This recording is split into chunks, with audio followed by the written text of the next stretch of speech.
गणिताचे शिक्षक राजेश जाधव यांचा सेवापूर्ती गौरव सोहळा उत्साहामध्ये साजरा.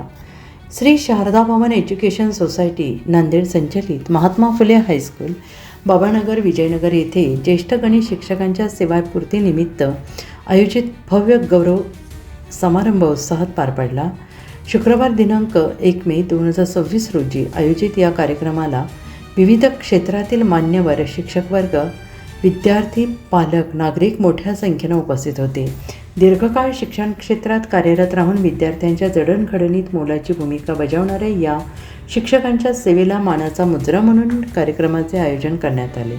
गणित विषयाचे सुलभ अध्यापन, विद्यार्थ्यांप्रती असलेली आत्मीयता आणि शाळेच्या प्रगतीसाठी केलेले योगदान यांचा यावेळी गौरवपूर्वक उल्लेख करण्यात आला.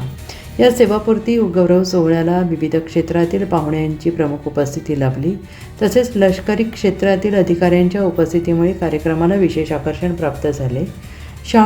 या समारंभात संबंधित शिक्षकांचा शाल, श्रीफळ, पुष्पगुच्छ आणि स्मृतिचिन्ह देऊन सत्कार करण्यात आला. यावेळी उपस्थितांनी आपल्या मनोगतातून त्यांच्या कार्याचा गौरव करताना त्यांच्या शैक्षणिक सेवेचे कौतुक केले. त्यांच्या पुढील आयुष्यासाठी शुभेच्छा दिल्या. शालेय समिती, शिक्षक आणि शिक्षकेतर कर्मचारी यांच्या संयुक्त विद्यमाने आयोजित हा सोहळा अत्यंत भावपूर्ण वातावरणात पार पडला. शिक्षण क्षेत्रातील एका समर्पित शिक्षकाच्या सेवेला दिलेला हा मानाचा मुजरा उपस्थितांच्या मनात कायम स्मरणात राहील अशी भावना यावेळेस व्यक्त करण्यात आली.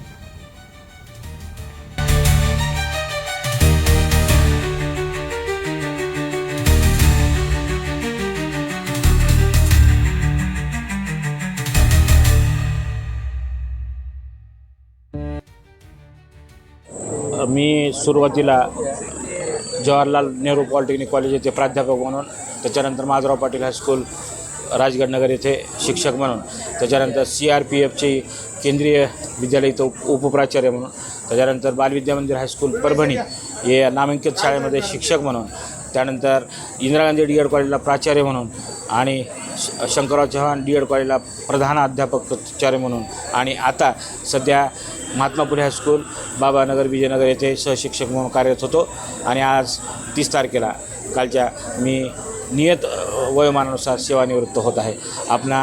माझ्या सर्व मित्रमंडळी, माझा सर्व शिक्षक पूर्ण परिवार, गणित अध्यापक मंडळाचे सर्व पदाधिकारी, DED कॉलेजचे सर्व माझे विद्यार्थी, सैन्य दलामध्ये असलेले, इथं खूप सारे डॉक्टर्स आहेत, इंजिनियर्स आहेत, मोठ्या मोठ्या पदावर आहेत, या सर्वांनी मला शुभेच्छा दिल्या. त्याच्यामुळं माझं मन भारावून आलं.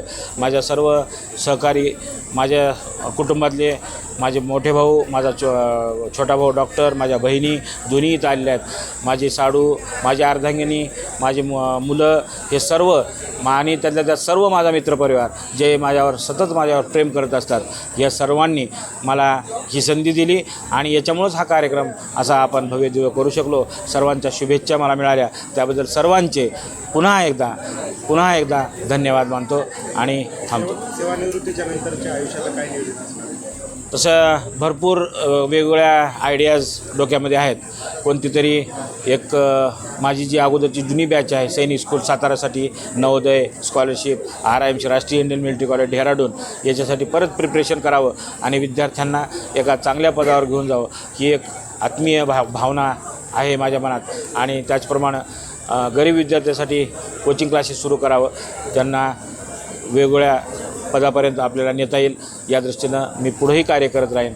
मी शेवटच्या क्षणापर्यंत मी शिक्षक म्हणूनच राहणार आहे. माझ्या सर्व विद्यार्थी, माझे सर्व पालक, माझे सर्व मित्रवर्य, या सर्वांनी माझा हा देखणा सोहळा पार पाडला, त्याबद्दल त्यांचे पुनश्च एकदा धन्यवाद. खूप आगळ्या वेगळ्या पद्धतीनं आपलं स्वागत करण्यात आलं. ज्या ठिकाणी आपण सेवा बजावलेली आहे अशा ठिकाणी इसवी वगैरे सगळं मेन्शन केलं होतं, त्याकडे कशाबद्दल काय सांगा? माझा जन्म 1968चा, त्यानंतर आमचं लग्न झालं 1996ला, त्यानंतर 1998ला माझी मुलगी इंजिनियर असलेली कुमारी स्नेहल ही जन्माला आली. त्यानंतर 2004ला माझा मुलगा, जो की आता शेवटच्या इयरला आहे, EI करतो आहे. आणि आज 2026 या वर्षी मी नियत वयोमानानुसार सेवानिवृत्त होत आहे. ह्या ज्या सर्व ज्या आयडिया आहेत या सर्व मला सुचल्या, मी ते केलं आणि गेल्या 15 दिवसापासून मी हे सतत कार्य करत होतो. माझ्यासाठी माझ्या विद्यार्थ्यांनी, पालकांनी, माझ्या सहकार्यांनी खूप छान लेख माझ्याबद्दल खूप चांगली प्रेरणा दिली मला आणि एक गणित धुरंधर नावाचं एक आपण स्मरणिका तयार केली. खूप सर्वांना ते वाचनीय आहे, सर्वांनी ते वाचावी. सर्वांच्या शुभेच्छाबद्दल पुनश्च एकदा धन्यवाद.